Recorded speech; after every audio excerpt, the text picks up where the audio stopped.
The rain hit Crown Meridian like a punishment that night. Not a soft drizzle. Not the kind that clears the air and leaves everything smelling clean. This was the kind of rain that soaked through every layer, found every crack, and reminded you that the city didn't care whether you made it home or not. Orien Halcyre was used to being overlooked. He carried a thin silver cane, repaired broken music boxes for a living, and navigated a world that had never once arranged itself around his needs. He was 26. He was an omega. He was blind. And every single day, he moved through Crown Meridian like a ghost that the city had simply forgotten to fully erase. His rule was simple. Stay small. Stay quiet. Stay unnoticed. That rule had kept him alive for years. Until a rainy Tuesday in October, when he took a shortcut through Helion Tower and stepped into the wrong elevator. The doors closed behind him. The air changed instantly. 3 separate waves of scent hit him like a wall. Cold steel, winter pine, and something that had no name but felt ancient. Dominant. The kind of scent that made every nerve in his body stand at attention and stay there. He didn't move. He didn't speak. He just stood very still and understood, with the quiet certainty of someone who has survived by listening closely, that he was not alone. He was not even close to safe. And then the elevator stopped. Not at a floor. Between floors. And a voice, low and even as a blade being drawn slowly across stone, said something that turned his blood to ice water. That scent. It belongs to a bloodline that died 15 years ago. Orien's hand tightened on his cane. Because 15 years ago, his family home burned to the ground, and he was the only one who walked out. The music box was broken in exactly the way most broken things were broken. Not dramatically, not beyond saving, just quietly wrong in a place no one had thought to look. Orien turned it over in his hands a third time. His fingers moved across the underside of the brass casing, reading it the way other people read text, with full attention, no rush. The tiny gear that wound the spring mechanism had slipped off its track.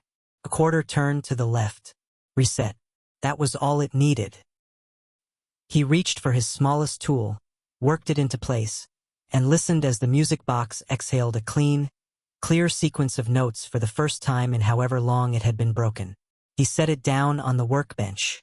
The notes played out into the small back room of his shop and disappeared. Nobody else was there to hear it. That was most mornings. Orien's repair shop sat on the lower edge of Millbrook Street, 1 block from a canal that smelled like rust and old rain. The building was narrow. The sign above the door had faded to the point where most passers-by assumed the place was permanently closed, which suited Orien just fine. He didn't need foot traffic.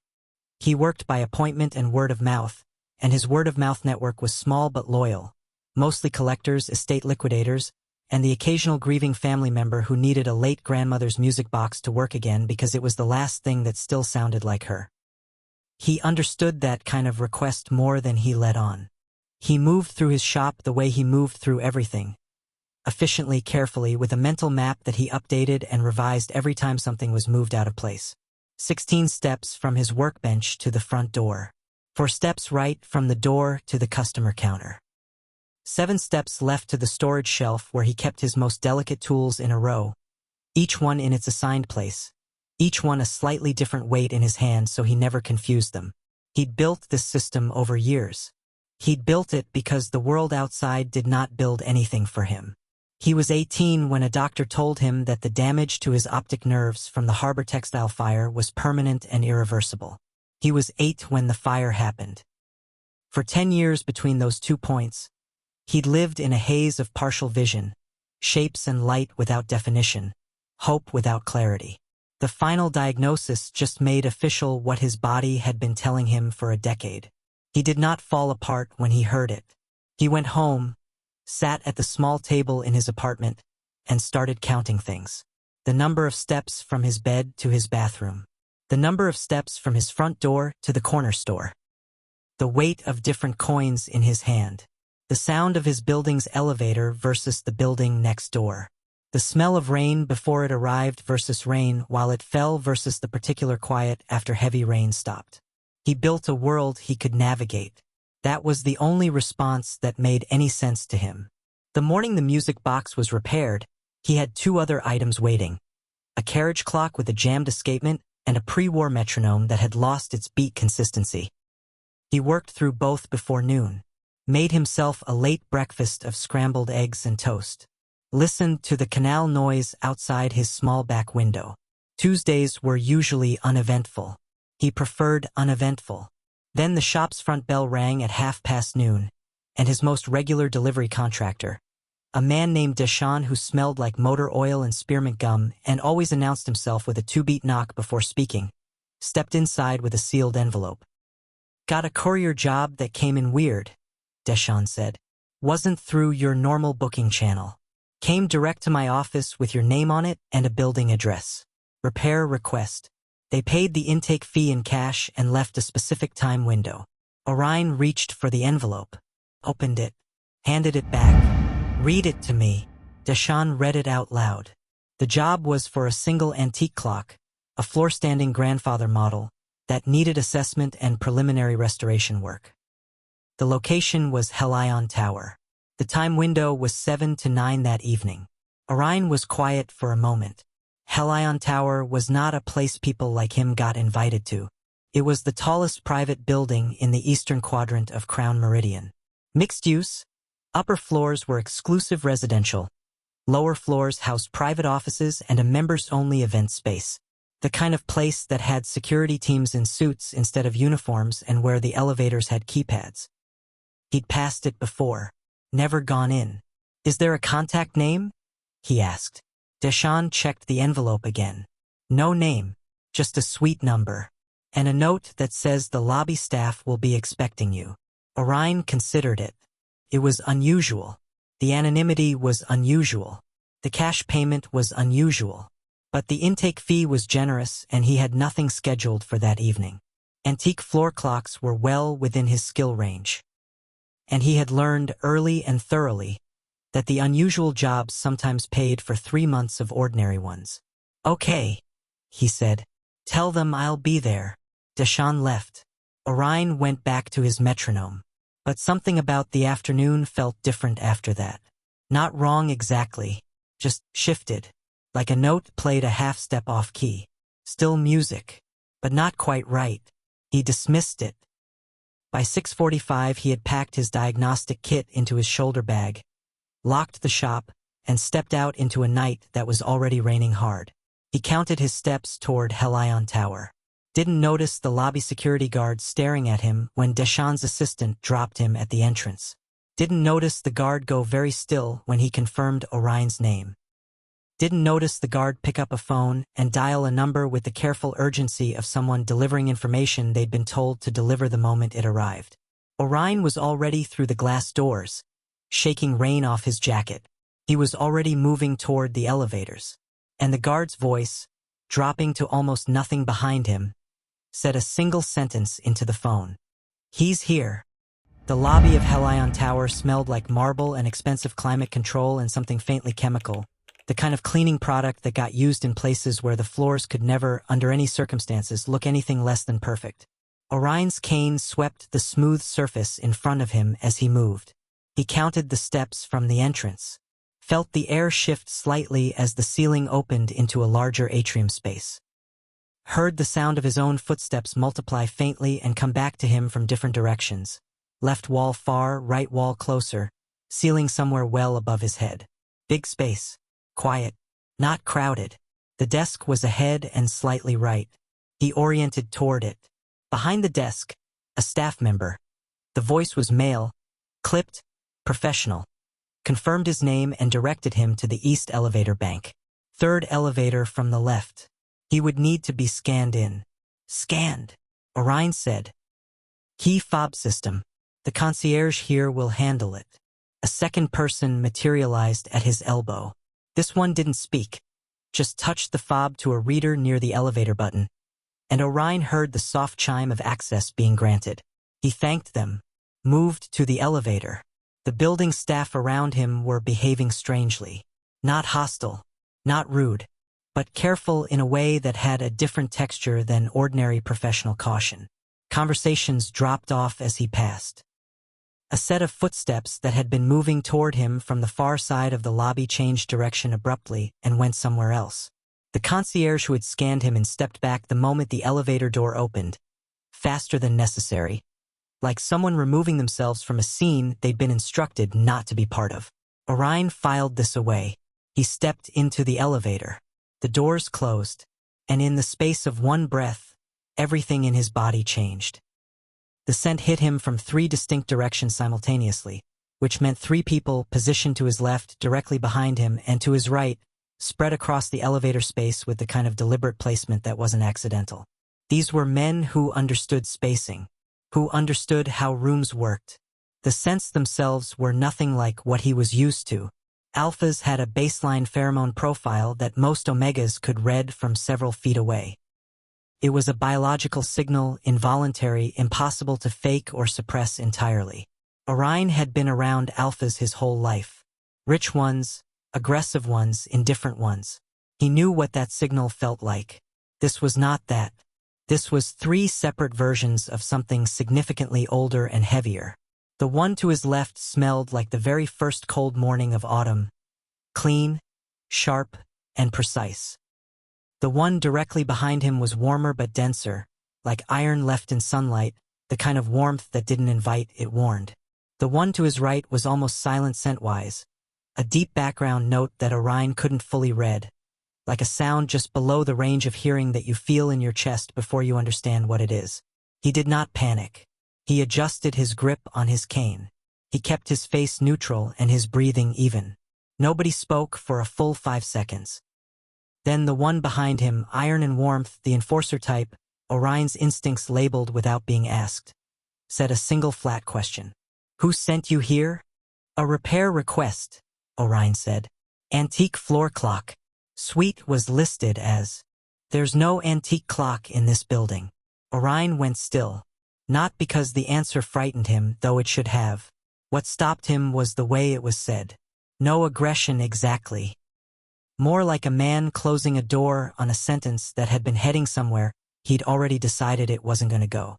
The one to his left spoke next. His voice was quieter, more measured. The kind of controlled that comes not from calm, but from a person who has spent years turning emotion into something useful and precise. "Name." "Orien," he said. "Orien Halcyre." Silence. A different kind of silence than before. The first silence had been the silence of men assessing a situation. This one had a weight to it, a texture, like the silence in a room after something drops and everyone is waiting to find out what it was. He heard a very subtle shift in breathing from the one to his left. Then the elevator stopped. Not at a floor. The indicator chime didn't sound. The motion just ended. Smooth, controlled, immediate. Emergency hold. Orien's hand tightened on his cane. The one to his right, the deep, unreadable one, the silent one, spoke for the first time. His voice was not loud. It didn't need to be. That scent belongs to a bloodline that died 15 years ago. The words landed somewhere in Orien's chest and sat there, heavy and still. He didn't breathe for a moment, because 15 years ago there had been a fire, a house, family. He had been 8 years old and someone had carried him out through smoke so thick he hadn't been able to see even the shapes of things. And by the time the smoke cleared and the fire was out and the world came back into some kind of order, he had been the only one left standing. He had never found out why the fire started. No one had ever told him. And now a man in a stopped elevator in a building Orien had been sent to with a job that didn't exist had just suggested, calmly and without any particular drama, that Orien's family had not simply been lost. They had been a bloodline, and that bloodline was supposed to be gone. The elevator held still between floors. Nobody moved, and Orien understood, with a cold and total clarity, that whatever had brought him here tonight, it wasn't a repair job. It was never a repair job. Nobody moved for a long moment. The elevator air was thick with it.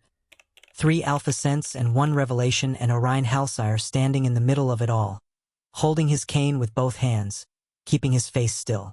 The one to his left, the sharp autumn one, the precise one, was the first to break the silence. He didn't do it loudly. He spoke the way men spoke when they were choosing each word like a chess piece. How old are you? Not a question. A measurement. 26, Orien said. A brief pause from all three of them. Then the same voice. Your birthday. Specifically. March 9th. Another silence. This one had a different quality. These men were not confused. They were calculating. Running something through a framework that existed in their heads but not in Orien's.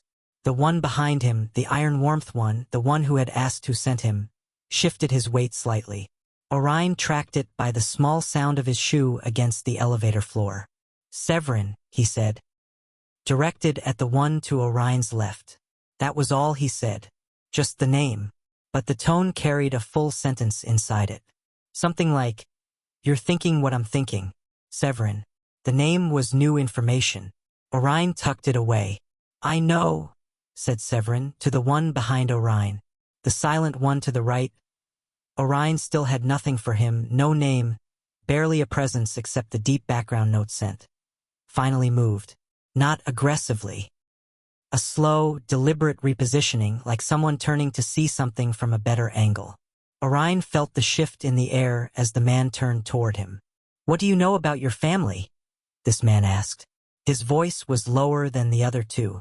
Quieter in a way that wasn't restraint, it was just his natural register.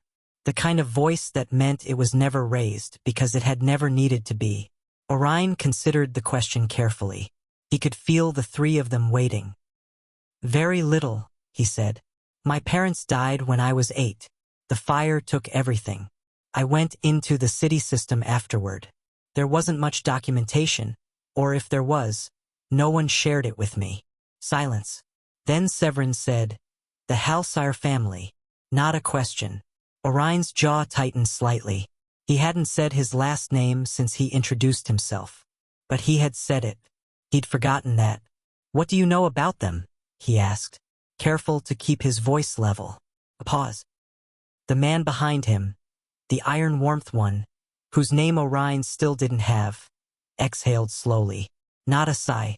More like someone setting down a very heavy piece of information and deciding how to handle what came next.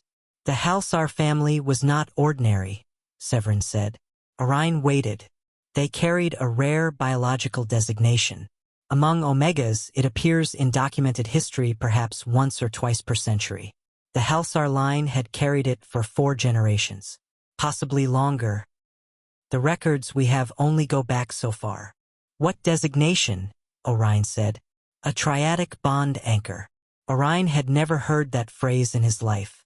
But something about it, the combination of words, the weight with which Severin had said it, made the back of his neck tighten. That needs to mean something to me, he said. Because it doesn't. It was Severin again. An omega born with a triadic bond anchor is biologically capable of forming a simultaneous stabilizing bond with 3 alpha heirs. Not 3 separate bonds over time. One bond shared across all 3. It creates a kind of equilibrium between the 3 alphas that can't be manufactured or replicated any other way. In documented history, every time a triadic anchor omega bonded with a set of aligned alpha triplets or triad, the resulting alliance was effectively unbreakable. The elevator air felt different now. Not threatening. That was the strange thing. Felt almost attentive, like the air itself had decided to pay closer attention. And your family, Orien said slowly, is what exactly in relation to this? We are a triad of alpha heirs, Severin said. We are the Aurellion brothers. The silence that followed that statement lasted longer than any of the others. Orien knew the name. Every person in Crown Meridian knew the name. The Aurellion brothers did not appear in newspapers. They appeared in rumors, whispered ones, the kind traded between people who wanted to appear well-informed without being associated with the information. They ran an empire that operated in the space between legitimate business and organized power. They did not commit visible crimes. They committed structural ones. They moved money. They moved influence. They moved the invisible levers that determined which businesses opened and which ones closed, which city officials got reelected and which ones quietly retired, which new syndicates made it past their first year in Crown Meridian and which ones never managed to finish setting up. They were untouchable. They were also, by every account Orien had ever heard, not the kind of men who got surprised. He ran his thumb along the grip of his cane. "And my family," he said. "Why did they die?" Severin didn't answer immediately, but the iron warmth man behind him, the enforcer, said something that wasn't quite an answer and was more than silence. "That's the question we've been trying to answer for 15 years. Orien absorbed that. "You've been looking for my family," he said. "We've been looking for the survivor," Severin said. "We had records indicating one child made it out. But every trace disappeared afterward. Deliberately, thoroughly." The elevator hummed faintly around them. Then, without warning, it began to move again. Orien felt the upward motion resume and tracked the floor numbers in his head by the timing of the movement. They were heading up. He didn't know where. He also noticed that none of them had pressed a button. The elevator was moving because someone had decided it should move. Someone with access to this building's systems. Someone who had been listening or watching or both. The silent one to his right. Orien still had no name for him, said nothing. But then Severin's voice came again, quieter than before, with a precision that felt like a door closing and locking. "Do not let the doors open." The elevator slowed, stopped, held, and Orien realized the elevator wasn't moving toward any floor at all. Severin had just ordered it stopped again. On purpose. And this time, Orien got the sense that it wasn't going to start moving again until someone in this elevator said something that satisfied whatever calculation Severin Aurellion was currently running in his head. The elevator sat still, suspended. Severin moved first. Not toward Orien, just a shift in position, the sound of polished shoes on marble flooring, the slight change in air pressure that meant a tall person adjusting their stance. Then came the sound of a phone being unlocked. A brief sequence of taps. A call connecting. "We need the private floor clear," Severin said into the phone, in the same unhurried tone one might use to ask for a glass of water. "All staff." "Yes. Now." The call ended. The elevator resumed movement. Orien didn't ask where they were going. He already understood that asking would be a performance of confusion he didn't actually feel. He understood exactly what was happening. These men had decided he was relevant to something. They were not going to let him walk out the lobby door and disappear until they'd confirmed whatever they were trying to confirm. Fighting that would be pointless and possibly dangerous. He was calm. What he felt underneath the calm was harder to name. The doors opened onto a floor that had no sounds of other people in it. Orien stepped out and immediately catalogued the space. Larger than a standard floor. No ambient conversation. No elevator traffic noise. No kitchen or equipment hum in the near distance. The floor had been cleared. The air was controlled. A different temperature than the rest of the building, slightly cooler, with a faint undertone of paper and old binding material. Archives. He was in some kind of records room, or adjacent to one. "This way," Severin said, and Orien followed the voice. They walked maybe 30 feet and turned right. A door opened. Orien heard the mechanism, and the temperature dropped another degree. Definitely an archive space.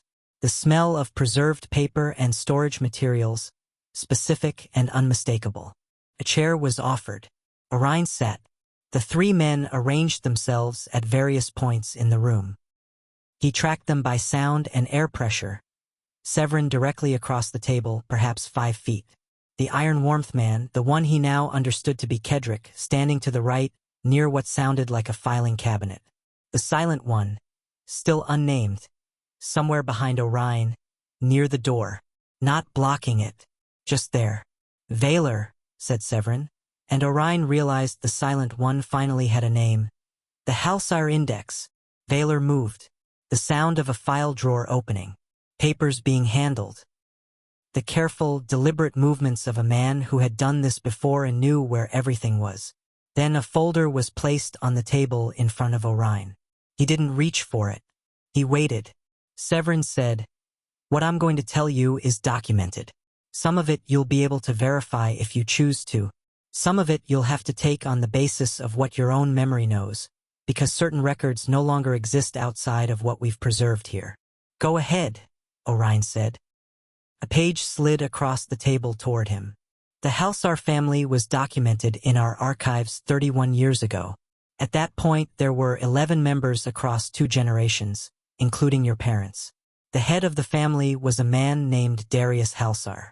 He had no affiliation with our organization directly, but he had made contact through an intermediary, an attorney named Morrow. Because the Halcyre family had become aware that their biological designation had been identified by outside parties. Which outside parties? Orien said.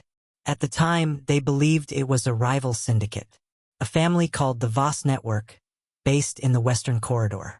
They had information suggesting the Voss family intended to force a bonding arrangement, essentially to acquire the Halcyre line as a strategic asset. Orien was quiet. Darius Halcyre requested protection, Severin continued. Our father agreed in principle. Negotiations were ongoing when, a brief stop, the only hesitation Severin had shown since this conversation started. When the Halcyre family home burned, the silence after that landed in Orien's chest. He had been told, when he was old enough to be told things, that the fire was accidental. A gas line, an old building, bad luck. He had believed this without fully believing it, the way you believe things when no one gives you a reason to believe anything else. Now Vaelor placed another document on the table. Not handed to Orien, set down in the center between all of them. This came from a city fire marshal's report that was sealed and reclassified within 48 hours of being filed, Severin said. We obtained a copy through a contact in the city records department 6 years ago. The accelerant pattern in the Halcyre home fire was not consistent with a gas line failure. It was consistent with deliberate placement at 3 separate entry points. Deliberate. The word hit him somewhere behind the ribs. Deliberate meant chosen. Deliberate meant planned. Deliberate meant that on the night Orien was 8 years old and woke up coughing in a house full of smoke, someone had made a decision that his family should not exist anymore. Someone had prepared for it. Someone had done it on purpose. One child survivor was logged by the emergency services, Severin said. The intake paperwork listed a name. The name was changed within 4 days of the fire. The city system record was altered. Whoever arranged the fire also arranged the aftermath. To protect me, Orien said. His voice came out steadier than he expected. To hide you, Severin corrected. Possibly with the intention of keeping you safe. Possibly to keep you from being found. We don't know yet by whom. But you found me. We found your name, Vaelor said, from behind him. His voice was precisely as low and unhurried as it had been in the elevator. When Deshaun Carter's courier service filed a building access request this afternoon, and the name on the intake came back as Halcyre, our system flagged it. It was the first time that name had appeared in any document connected to this building in 15 years. Orien sat with that for a moment. So the job had been real, or real enough. Someone had submitted a genuine intake request with his actual name. But whether that someone had known what they were doing, whether the intake was intentional as a signal or completely incidental, he couldn't know. Who submitted the repair request? He asked. The silence that followed that question was a different quality than the others. Shorter, but sharper. We don't know yet, Severin said. And there it was. The thing that the careful, controlled voice had been working up to. The Aurellion brothers, the men who ran Crown Meridian's underworld without visible effort, the men who didn't get surprised, had not summoned him here. He had arrived. Unexpectedly. And someone else had made that happen. Someone who had known his name. Someone who had known where to send him. And the question living inside every face in that room. Orien couldn't see the faces, but he could feel the question in the air as clearly as a sound, was whether that someone had sent him here as a gift, or a target. Kedrick's voice came from the right side of the room. Low, direct, with the particular bluntness of a man who had decided filtering was a waste of both their time. Someone out there already knows you exist, he said. And they know your name, which means they might know what you are. Orien's grip on his cane adjusted slightly. And what am I? He said. The last Halcyre Omega alive, Kedrick said. The last triadic anchor in documented existence. The archive room held that sentence for a long moment. Then Vaelor, from behind him, added something quietly. And if the people who sent you here aren't the ones who want to protect you, he didn't finish it. He didn't need to. The news moved faster than it should have. Orien wouldn't know this until later, how fast the information traveled once the Aurellion building systems flagged the name Halcyre and the alert began spreading through monitoring channels that existed for exactly this kind of reason. He wouldn't know. Sitting in the archive room while Vaelor laid out documents and Severin explained the history of a bloodline that was supposed to be gone. That 3 floors above them, the building security director had already received a secondary alert from an external source. A source that had nothing to do with the Aurellion brothers. A source that had already known. The Voss network had evolved significantly in 15 years. What had once been a rival syndicate operating out of the Western Corridor had grown into something larger and harder to name. Not a single family anymore, but a coalition of connected organizations that moved under different names and shared a common infrastructure. They were better funded than they'd been 15 years ago, better staffed, significantly better informed, and they had been watching the Aurellion building since morning. Not for Orien specifically. They hadn't known he was coming. But when the access flag went up and the name ran through channels that the Voss coalition had quietly embedded in Crown Meridian's building registry, it took approximately 22 minutes for the information to reach a man named Crane, who worked out of a clean, unremarkable office in the Northern Financial District and who had spent a significant portion of the last decade and a half making sure certain things stayed buried. The name Halcyre was one of those things. Crane made 3 calls in quick succession. None of them were friendly. Back in the archive room, Orien was beginning to feel it. Not the calls, not Crane. Not the 22 minutes of information moving through invisible channels above his head. What he felt was simpler and harder to explain. A kind of atmospheric pressure that didn't have a source he could point to. The way certain silences felt not like the absence of sound but like the presence of something gathering. He had learned to trust this sensation. He had also learned, over years, to say nothing about it until he understood it better. You said the Halcyre family approached your organization for protection, he said. Yes, Severin said. And your father agreed in principle. Yes. But negotiations were still ongoing when the fire happened. A pause. Yes. Orien was quiet for a moment. So they were killed before the protection was formalized. Yes, Severin said, and something in the single word carried more than confirmation. Something close to an old wound that hadn't fully healed. And you feel responsible for that, Orien said.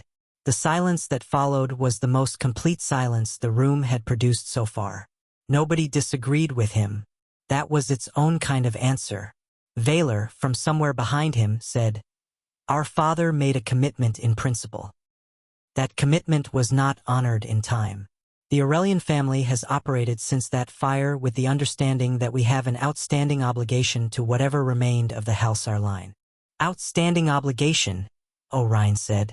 It's the honest way to describe it, Vaelor said. Orien turned this over. These 3 men, who ran an empire that most people in Crown Meridian were too careful to even name out loud, had spent 15 years holding on to an obligation to a dead bloodline. Not as a strategy. Not as a political calculation. As something closer to a debt they couldn't pay because the person they owed it to had apparently ceased to exist. Until tonight. He asked, Why does it feel like you're protecting me? The question came out more directly than he intended. He had meant to sit with it longer, examine it more carefully before saying it out loud. But the archive room had a particular quality. The quiet, the contained air, the feeling of being surrounded by the specific people who had spent the most time thinking about a story that turned out to be his, and it brought the question forward before he was ready. Severin took a moment before answering. Because we are, he said. Or trying to. I haven't agreed to anything, Orien said. No, Severin said. You haven't. Something shifted in the room. Not tension exactly. More like the particular kind of stillness that follows an honest exchange. Both sides having said something true, neither side quite sure what to do with it yet. Then Kedrick's voice came from the right, sharper than the previous exchange. with the focused attention of a man who had just noticed something operational. Severin. One word. But the way it landed made Orien sit up straighter. He heard Kedrick move quickly to a panel of some kind. A wall console, by the sound of it, buttons and a screen. A brief electronic sequence. Then, we've got a reading on the building perimeter. Southwest corner. Thermal signature. Multiple. Vaelor was already moving. Orien tracked his footsteps toward the archive room door. How many? Severin asked.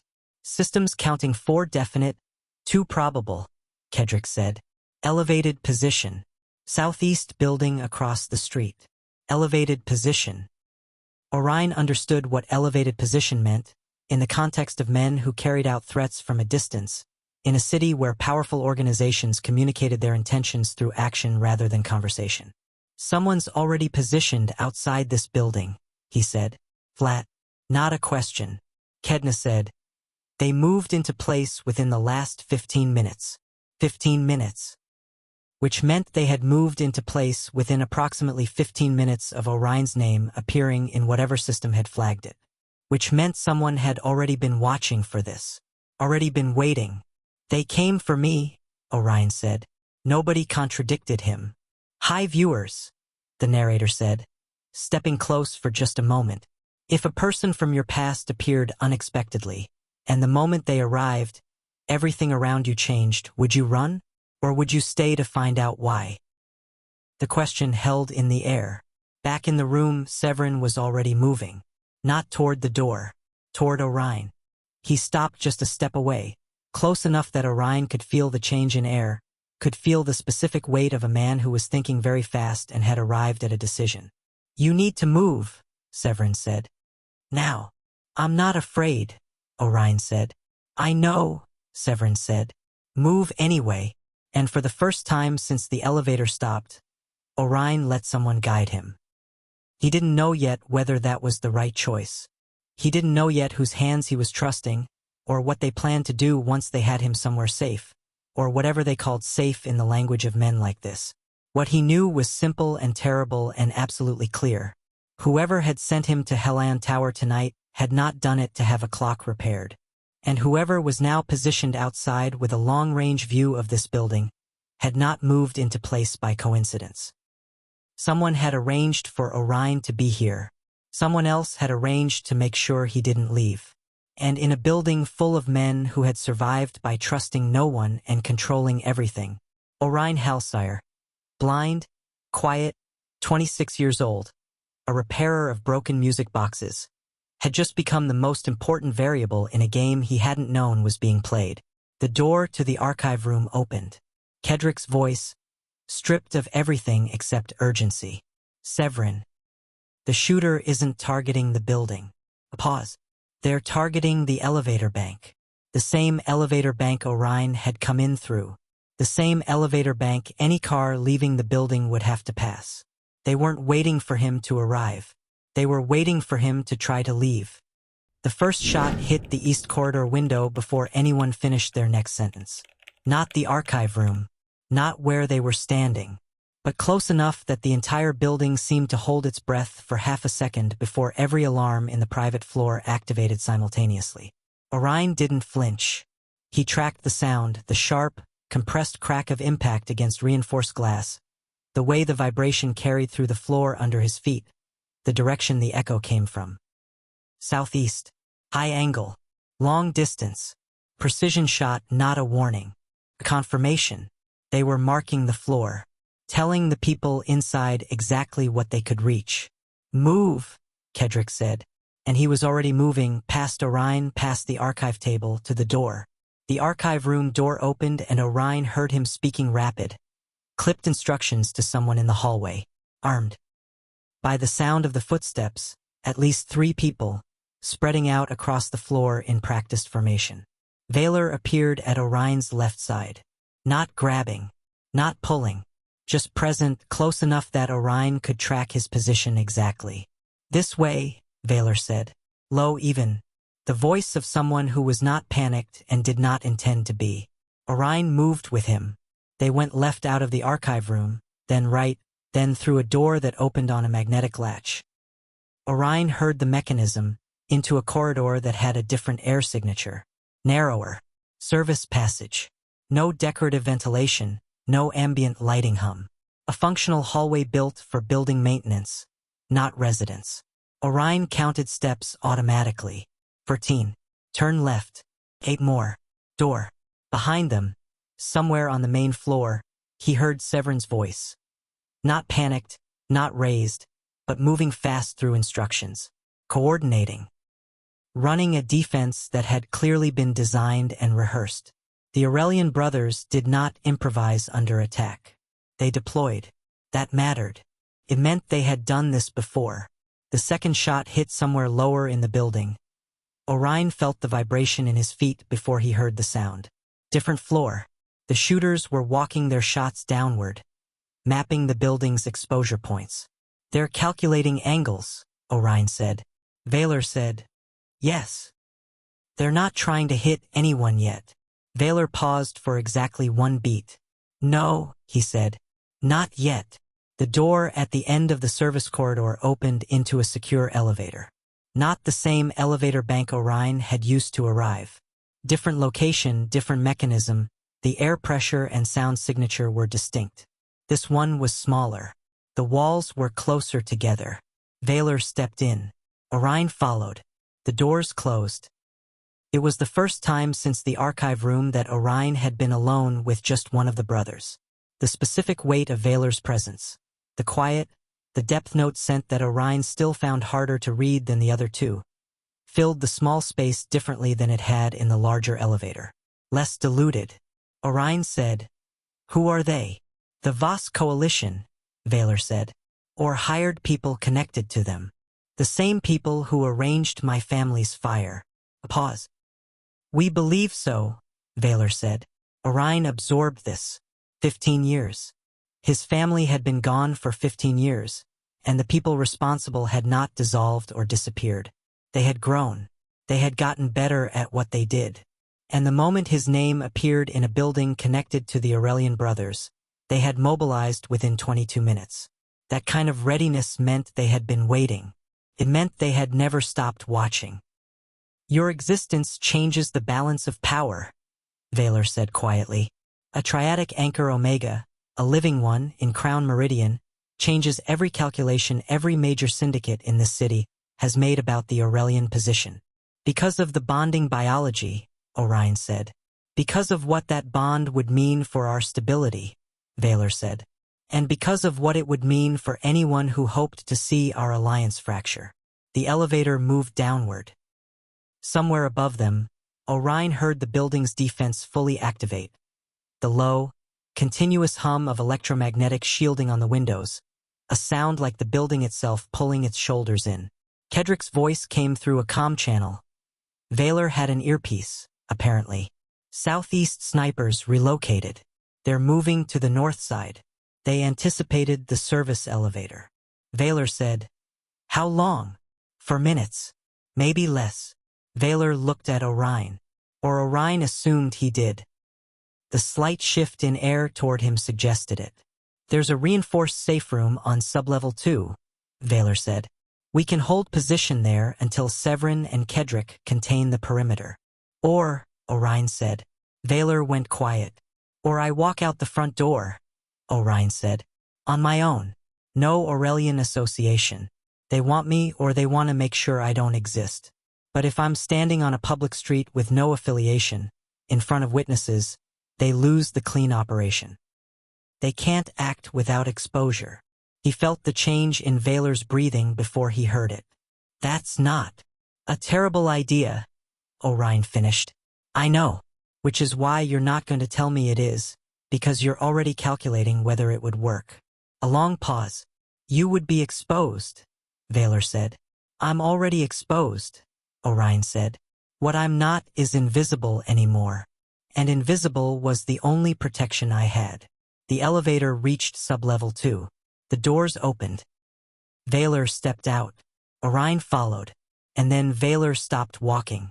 In the middle of the corridor, in the quiet of the sublevel, he stopped and turned back toward Orien. We failed your family once, he said, flat, without drama, like reading a verdict. Orien didn't answer. I'm not interested in failing you, Vaelor said. 3 words that weren't large on their own. But the way Vaelor said them, with the absolute zero performance steadiness of a man who did not make statements he didn't intend to keep, lodged somewhere in Orien's chest and sat there like a stone that wasn't entirely unwelcome. He didn't answer. He didn't need to. Above them, the building defense perimeter closed. The shooters outside went silent. But Kedrick's voice came through the comm again, and what he said next made everything that had just happened feel like a smaller problem. We pulled the attack coordination signal, Kedrick said. Traced the source. A pause. It came from inside our own network. The sublevel corridor went very still. Vaelor said, Say that again. Someone in Aurellion territory, Kedrick said, gave the Voss coalition our floor plan. A traitor. Not outside the building. Inside. 3 days later, the building was quiet. Not peaceful, there was a difference. Peaceful meant nothing was wrong. Quiet meant everyone had agreed, temporarily, not to speak the things that were wrong out loud. Orien could tell the difference. He stayed. Not because the Aurellion brothers had asked him to. Not because he'd been told he couldn't leave. They had made clear, more than once, that he was not a prisoner. He stayed because the math of it was obvious. Someone had arranged for him to come here. Someone else had tried to make sure he didn't leave.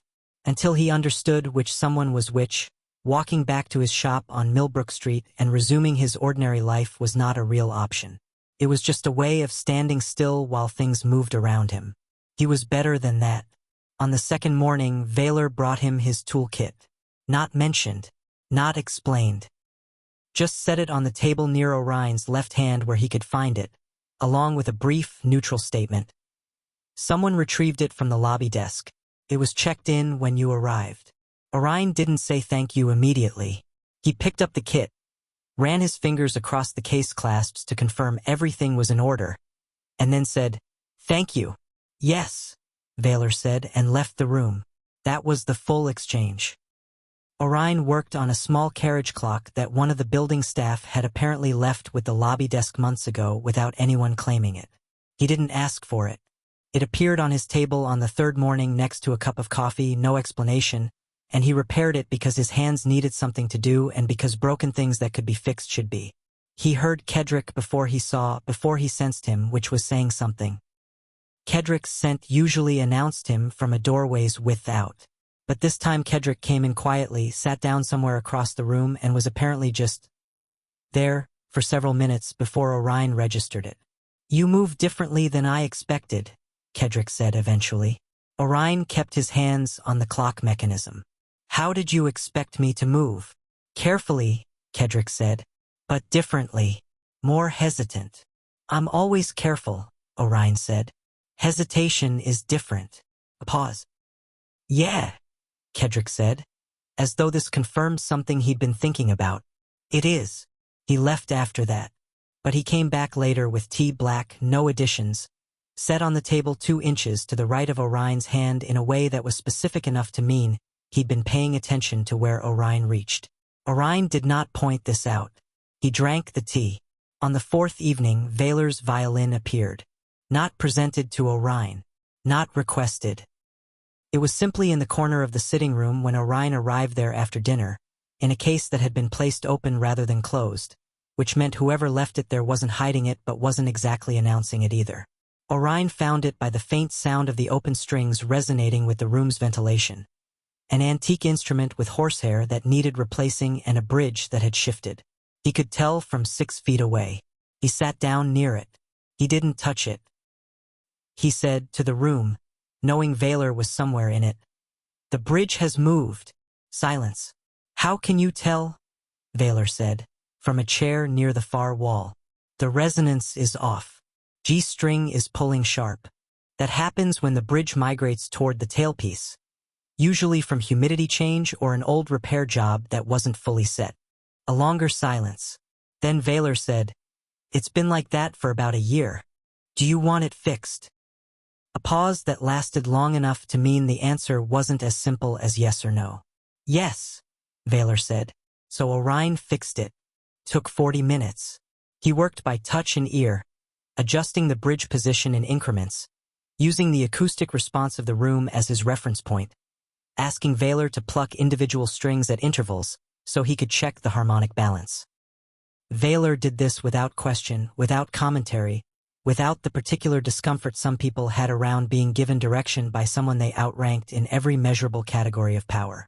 When it was done, Vaelor played a single scale. Clean, even, the tone resonant and full in a way it clearly hadn't been in a long time. He stopped, said nothing. Then, "I learned this instrument from my father." Orien waited. "He died 6 years ago," Vaelor said. "Since then I've played it maybe twice. I don't know why I kept it tuned." "Habit," Orien said. "Or the part of you that knew you'd want to play it again eventually." Another silence. Not a heavy one. One of the quiet ones that felt, surprisingly, like something being set down gently after a long time of being carried. On the 5th day, Severin found the connection. He came into the room where Orien was working at mid-morning, and the change in his presence was immediate. Not anxious, but charged, the way a room feels when someone walks in carrying information that changes the shape of things. "The government connection," Severin said. Orien set down his tools. "The Halcyre family fire," Severin said. "We've been operating under the assumption that the Voss coalition acted independently. We were wrong." He laid a printed document on the table. 15 years ago, there was a city commission on Omega civil designation. Essentially a political panel that had the authority to reclassify Omega rights categories under certain circumstances. 2 commissioners on that panel had direct financial ties to the Voss network. One of them, a man named Aldrich Pruitt, signed a classified directive 6 weeks before the Halcyre fire. Orien said, "What did the directive authorize?" Severin took one breath. "The neutralization of Omega bloodlines classified as destabilizing to the city's political balance." Neutralization. The word sat in the room like something with weight. "They used government authority," Orien said, "to cover a political assassination." "Of an entire family," Severin said. "Yes." Orien's hands were very still on the table. He had spent 18 years, from the age of 8 to now, carrying a loss that had no explanation attached to it. A fire that was bad luck. Parents who were simply gone. A life that began in the city's welfare system because there was nowhere else for it to go. Now he understood. It wasn't bad luck. It was a decision, made by men in offices, signed off, filed, and buried under enough bureaucratic layers that no one had found it in 15 years. He didn't say anything for a long moment. Severin didn't fill the silence. Orien was beginning to understand one of Severin's specific qualities. He knew when silence was not empty. He knew when it was doing work. "Aldrich Pruitt," Orien said finally. "He retired from the commission 12 years ago," Severin said.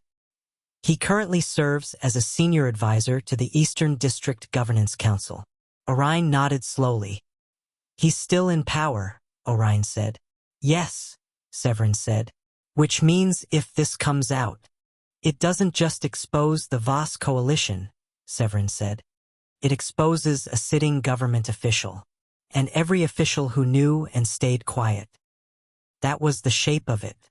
Not just a criminal conspiracy, political one, with teeth that were still embedded in the structure of the city." Orien picked up his tools again, not to dismiss the conversation, to give his hands something to do while his mind worked through the dimensions of what he'd just been told. He asked, "Who is the traitor inside your network?" Severin said, "We're close." "How close?" A pause. "By morning," Severin said. "We'll have a name." Orien nodded, went back to the clock, and didn't say what he was thinking, which was that a name by morning meant tonight was still open. And open nights, in situations like this one, had a habit of not staying quiet. He was right. At 2 in the morning, the building's internal alarm system activated. Not the perimeter, the interior. Someone was already inside. The alarm didn't scream. That was the first thing Orien registered. It was a low, directed pulse. Not a sound for panicking civilians, but a signal for the people who already knew what it meant. He felt it through the floor more than he heard it. A vibration. Specific frequency. He was already sitting up before it stopped. His room was on the secure residential floor. 14th. He knew the layout from 3 days of careful mapping. Door to his left, 18 steps to the hall, the stairwell 12 steps right from there, the main elevator bank further right, a secondary corridor running the length of the floor with 2 security checkpoints he'd identified by the slight change in airflow at each position. He was already reaching for his cane when the door opened. Kedrick. The scent was immediate. "We need you in the center room," Kedrick said. No greeting. No explanation. Just direction. Orien was on his feet. They moved. The center room was a reinforced interior space on the 14th floor.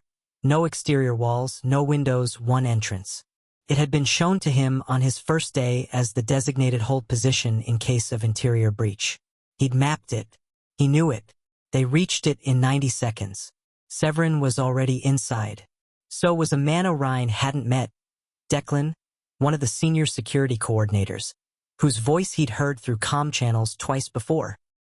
Declan was reading from a tablet, moving between screens. Interior breach was on 12, Declan said. Access point was a maintenance shaft that was supposed to be sealed. Whoever came through, they knew the layout. The traitor gave them a map, Kedrick said. More than a map, Severin said. A current one. Updated within the last 48 hours. Orien stood near the center room's interior wall and listened. The breach team, if that's what this was, had come in on 12 and had 2 options. Move up to secure floors, or move to the building's data archive on 11, which housed the physical records the Aurellion network had maintained for decades. The records that contained the Halcyre documents. The records that, if removed or destroyed, would take with them the only physical evidence linking Aldrich Pruitt to the directive that authorized the murder of Orien's family. He said, "They're going to 11. Everyone in the room went quiet. "Not up," Orien said. "Down. The data archive is the target." Declan's screen shifted. A confirmation alert appeared. Motion sensors on 11 had just triggered. Severin looked at Declan. "Secure the archive. Priority 1. Declan was already out the door. Kedrick said, "How did you know?" "Because if I were running this operation," Orien said, "I wouldn't come for the people. I come for the evidence. Kill the documents and the whole case against Pruitt dies with them." A silence. "You think in straight lines," Kedrick said. "Not criticism. The kind of observation a person makes when they've just recalibrated what they're looking at." "I think in the lines that matter," Orien said. Severin moved to a secondary console in the center room, pulling up the building's internal camera feeds on an audio-enabled monitor. He gave Orien a verbal relay of what he was seeing, which was a thing Orien had not expected from him and which he filed away without comment. 2 people on 11, moving fast, carrying extraction equipment, not weapons. This was a document theft, not a hit. "The traitor," Orien said. "What do you know?" "Access pattern from the past 6 days," Severin said. "Whoever it is has been in the building system remotely, pulling floor layouts and schedule windows. We've narrowed it to 3 people with that level of system access." "Who are the 3? Severin said the names. 2 were familiar from comm channels Orien had heard. The 3rd was not. Orien said, "The 3rd one. What's their role?" "Network logistics," Severin said. "Supply chain coordination. They wouldn't normally have system access at this level. But they do. They were granted temporary elevated access 8 days ago. For a building systems audit. 8 days ago. 3 days before Orien walked into Helion Tower. The access was granted to set this up," Orien said. "The audit was cover. They elevated the permissions, pulled the layout, handed it to the Voss Coalition, and then sent me a repair request to use as the trigger." The room went quiet in a specific way. The kind of quiet that happens when a sequence of events clicks into alignment and everyone in the room hears the click at the same moment. "They used you as a flag," Kedrick said. "Send Halcyre to the building," Orien said. "Force the Aurellion brothers to activate their response." And in the window that follows, while the building is in security mode and attention is on the perimeter, come in through the maintenance shaft and take the documents. Except, Severin said. Except the activation window didn't go the way they planned, Orien said. Because you brought me up here instead of sending me out. Severin said. Yes. Orien's hand rested on his cane. Which means whoever arranged this didn't account for the possibility that the Aurellion brothers would treat me as something other than a complication, he said. Nobody answered that directly. Nobody needed to. Downstairs, the archive team intercepted the breach team on 11 before they reached the primary document vault. The extraction was stopped. Equipment was recovered. Both individuals in custody. 20 minutes later, Declan returned to the center room with a name. The third person on Severin's list. A man named Tobias Webb. Logistics coordinator. 7 years with the Aurellion network. Clean record. No visible affiliations. Except for a bank account in a Northern Corridor institution that had received 6 separate transfers over the past 18 months from a shell company that traced, with 2 steps of clean paperwork, back to the Voss coalition. 7 years inside. 18 months of active betrayal. Severin read the documentation quietly. Then he set it down. He didn't say anything for a long moment. The room held it. Then Kedrick said, not loudly, not with particular drama. We trusted him with the building. Yes, Severin said. Another silence. Orien said, the evidence on 11. Is it intact? Yes, Declan said. We got there in time. Orien nodded slowly. Good. That mattered. What also mattered, what nobody in the room had said yet but what sat at the center of every quiet moment since Declan returned, was the larger question. The one that the Halcyre documents and the Pruitt Directive and the Voss Coalition and Tobias Webb all pointed toward. This was not going to end with a traitor caught. This was going to require something much harder. Going public with the directive. Exposing a sitting government official. Dismantling a political protection structure that had been in place for 15 years. That wasn't a criminal operation. That was a war. And the Aurellion brothers, empire runners, strategists, men who had spent their entire adult lives operating in the space between legitimate and shadow, would have to choose which side of a very clear line they were willing to stand on. Orien could feel them thinking it. All 3 of them, in the same room, processing the same weight. He didn't push. He waited. Because this was the thing he had learned about the Aurellion brothers over the past 5 days. They were not men who made decisions for performance. They made them when they were ready, and then they held them. He could wait for that. What he couldn't do was ignore the other thing. The thing he had been aware of for days now and had been methodically refusing to look at directly. His own biology. The triadic anchor designation that Severin had explained in the archive room. The simultaneous bond capacity, the stabilizing effect, the biological rarity that had made his family a political target. He could feel it, not as a fact, as a presence. Every time all 3 brothers were in the same space as him, there was a specific resonance, the only word that fit, something that happened in his chest that was not emotional and was not purely physical and was not something he had the language for yet. He had been choosing very deliberately not to name it, but it was there. And it was growing. And that bond, Severin had said it in the archive room, could either unite their empire or destroy it. Orien made the decision at dawn, not with ceremony, not after a long conversation with himself. He woke up before the building did, sat on the edge of the bed in his room on the 14th floor, and knew. The way you know things that your mind has been working on while you were sleeping, not sudden, just finished. Like a conclusion that was always coming and finally arrived. He got dressed. He found Severin first because Severin was always the first one awake. He was in the building's upper reading room. Orien knew it by the specific paper and old binding smell and the low, steady ambient hum of a desk lamp, working through something on a tablet. The soft tap of stylus against glass stopped when Orien walked in. You've decided something, Severin said. Yes. The stylus tapped once more, then went still. Severin set the tablet down. I'm not going to use the bond, Orien said. Silence. I want you to understand that I know what it is, Orien continued. I've been aware of it since the second day. The resonance. Whatever the triadic anchor designation actually does at a biological level, I can feel it. All three of you in the same space create something I don't have a better word for. It's real. I'm not pretending it isn't. Orien. Let me finish, Orien said. Not sharp, just clear. Severin went quiet. I could use it, Orien said. If I chose to allow the bond to develop deliberately with awareness of what it was, the result would be exactly what your archives describe. A stabilizing force. An unbreakable alliance. Your position in this city would become effectively untouchable. He paused. And I would become the reason for that, he said. The mechanism. The biological asset that made the Aurelian Empire permanent. He let that sit for a moment. That's what my family was killed to prevent, he said. And it's what the people who killed them were afraid of. They looked at my family and saw a power source. Something to be controlled, or eliminated if it couldn't be controlled. Severin said, We don't see you that way.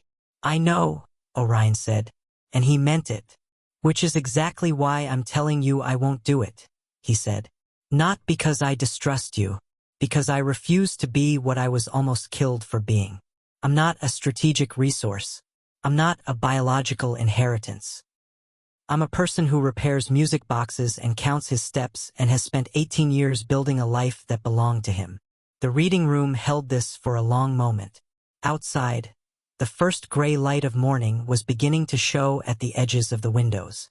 Orien couldn't see it, but he could feel the change in air temperature that came with early morning, the slight shift in the building's ventilation system as the exterior temperature changed. Then why are you still here? Severin said. Not accusing. Genuinely asking. Orien considered the question. Because the evidence on your 11th floor can expose Aldrich Pruitt, he said. And Pruitt signed the directive that killed my family. That's not your obligation to carry. It's mine. And I want to be part of how it comes forward. Severin was quiet for a long time. Then, that will require a public disclosure. Legal channels, civic oversight boards, possibly the press. It would expose the Aurelian archives in ways we've spent years protecting. I know, Orien said. It would cost us more than I can calculate right now, Severin said. I know, Orien said again. Another silence. You're asking us to give up cover we built over a decade, Severin said. For justice that doesn't benefit our empire in any measurable way. Orien said, Yes. The longest silence yet. Then Kedrick's voice came from the doorway. Neither of them had heard him arrive. Or Orien hadn't. Kedrick was not a quiet mover generally. But this morning he had moved without announcement, and he stood in the doorway of the reading room and said what he said the way men say things they've been holding for longer than they planned. Our father made a commitment to your family, Kedrick said. We weren't going to honor it with a bond. We were going to honor it with protection. That's what he promised. Protection. Orien turned toward the doorway. He failed, Kedrick said. We failed. 15 years too late. But, he stopped. We're here now. Vaelor's voice came from further back in the hallway. He had been there too. Of course he had. You told us you're not an Empire asset, Vaelor said. We heard you. That was never what we wanted. Then what do you want? Orien said. The question was direct and he meant it to be. Vaelor took a moment. The same thing you do, he said. To stop running. To stop carrying the weight of something that was done to us without our consent. To have a life that isn't built entirely on what we have to defend. Orien stood in the middle of the reading room in the early morning light. He couldn't see and felt something in his chest do something he didn't have a clean name for. Not the resonance. Something quieter. The thing that happens when you've been alone with a loss for so long that you've forgotten to imagine sharing it.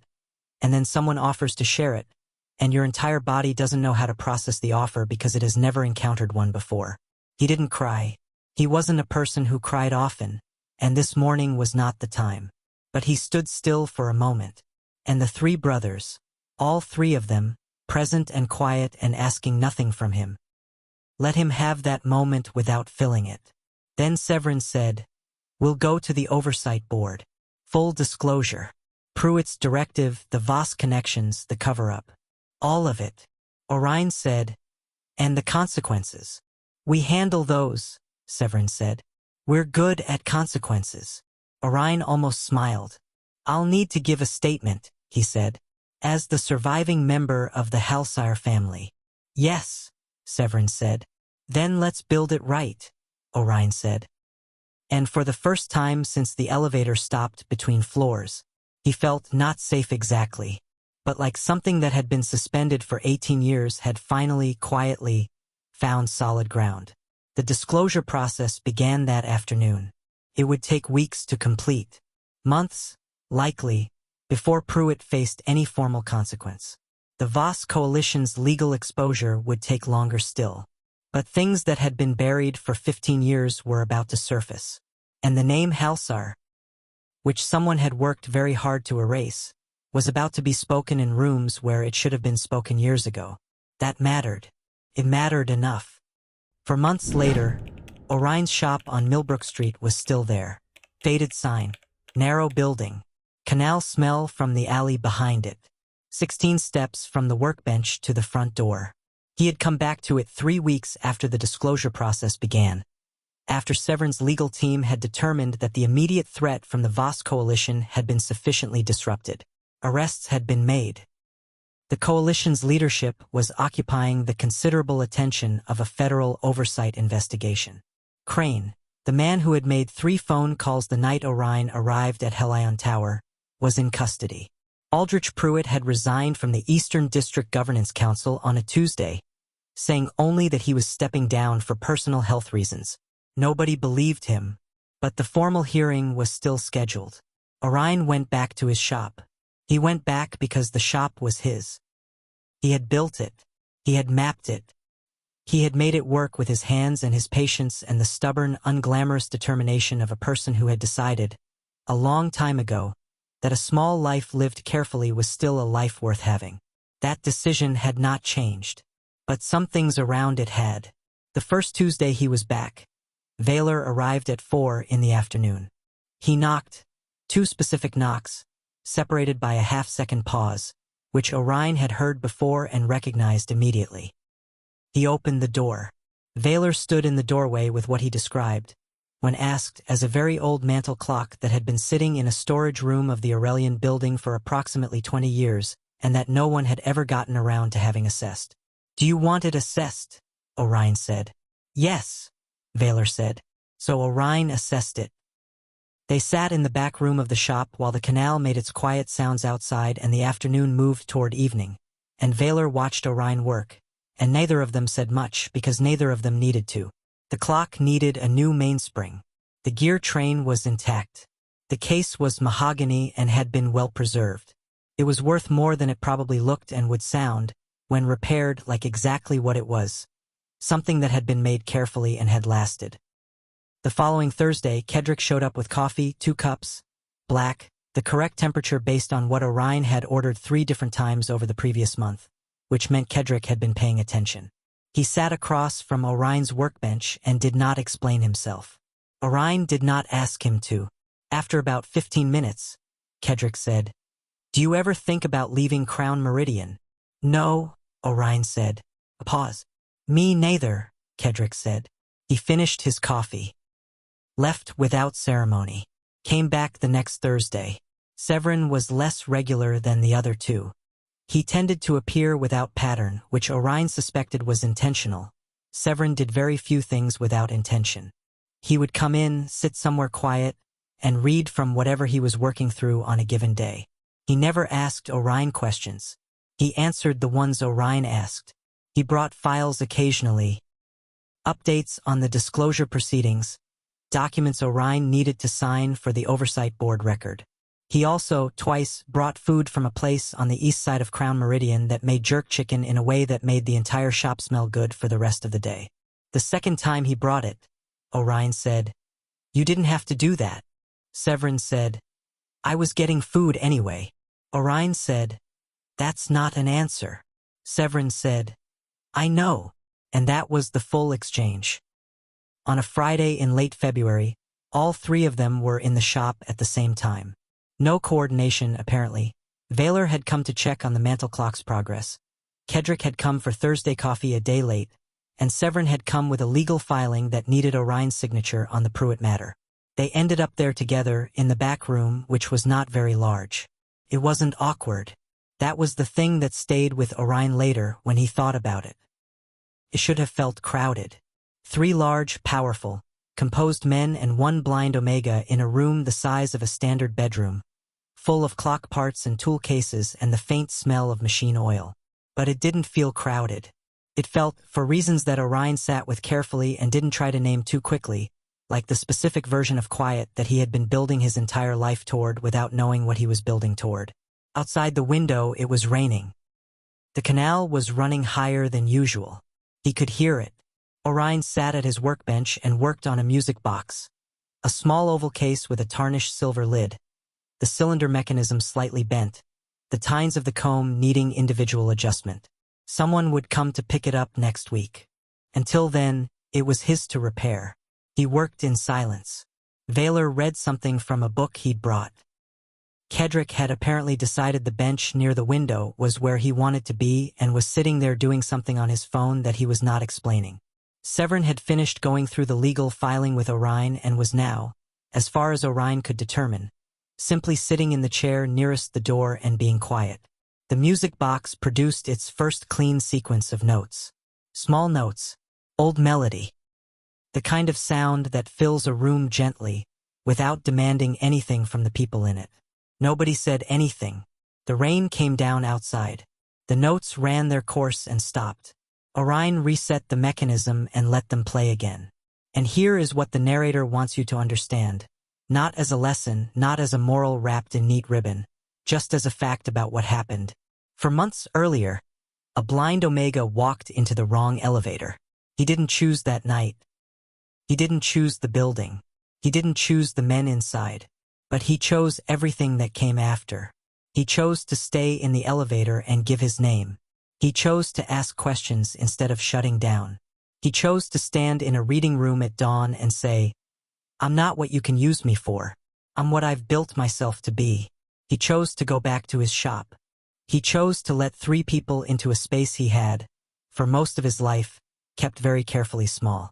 Nobody fixed him. Nobody rescued him. Nobody came in with power and swept the hard things away. The hard things were still there. The hearings were still ongoing. The Voss coalition still had operational pieces that needed dismantling. The world was still the world. But in the back room of a shop on Millbrook Street, on a rainy Friday evening, with a music box playing an old melody, there was peace. Not permanent, not guaranteed, just real, right now, present.